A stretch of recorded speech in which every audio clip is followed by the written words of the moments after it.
বন্ধুরা, এই মাত্র পাওয়া সবচাইতে বড় খবর, চলুন ভিডিও স্ক্রিন থেকে দেখে আসি।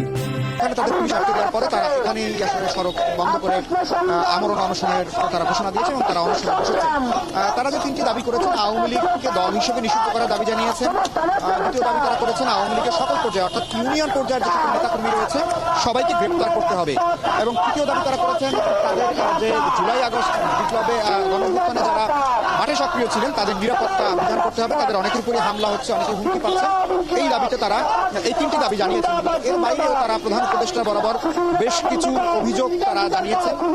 যারা ক্যান্টনমেন্টে 626 জনের কথা বলা হচ্ছে যে আওয়ামী লীগের নেতা থেকে শুরু করে মন্ত্রী, সরকার, বিভিন্ন আমলা, বিভিন্ন পর্যায়ের যারা ছিলেন, যারা গণহত্যার সাথে অর্থাৎ জুলাই আগস্টে ছাত্র জনতা বিরোধী শক্তি হিসেবে ছিলেন, তাদেরকে ক্যান্টনমেন্টে থাকার পরও কি করে তারা দেশের বাইরে পালিয়ে গেলেন বা তারা কোথায় আছে সেই বিষয়গুলো তারা পরিষ্কার করার দাবি জানিয়েছেন। একই সাথে সারা দেশের যে নিরাপত্তা পরিস্থিতি রয়েছে সেটি আরো জোরালো করার তারা দাবি জানিয়েছেন।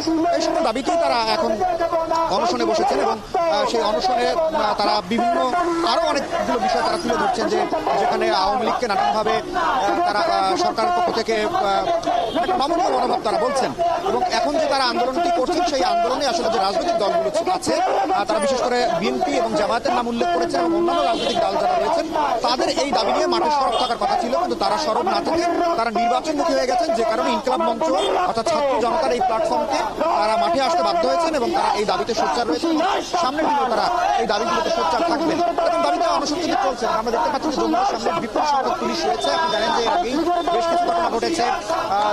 প্রধান উপদেষ্টার বাসভবনকে ঘিরে অনেকেই আসলে সভা সমাবেশ করার চেষ্টা করেছিল। সে কারণে বাড়তি নিরাপত্তার জন্য এখানে সকল ধরনের আইন শৃঙ্খলা বাহিনীর সদস্যরা এখানে রয়েছেন, পুলিশের সদস্যরা এখানে আছেন এবং পুলিশ সেভাবে ব্যারিকেড দিয়ে বন্ধ করে দিয়েছেন। যে সড়কটি অর্থাৎ প্রধান উপদেষ্টার কার্যালয়ের সামনে দিয়ে বাসভবনের সামনে দিয়ে একেবারেই টাকার দিকে আসছে সেটি সংকুচিত হয়ে গেছে, তারা এক লেন আর বাদ বাকি বন্ধ করে অর্থাৎ প্রধান বিচারপতির যে বাসভবনের প্রধান ফটকটি রয়েছে সেই ফটকের সামনে তারা এখন অবস্থানে বসেছেন এবং তারা বলছেন যে তারা যমুনার সামনে যেতে চান, কিন্তু পুলিশ যেহেতু তাদেরকে অনুরোধ। বন্ধুরা, এরকম আরো নিত্য নতুন আপডেট খবর পেতে আমাদের ইউটিউব চ্যানেলটি সাবস্ক্রাইব করে আমাদের সাথেই থাকবেন। ধন্যবাদ।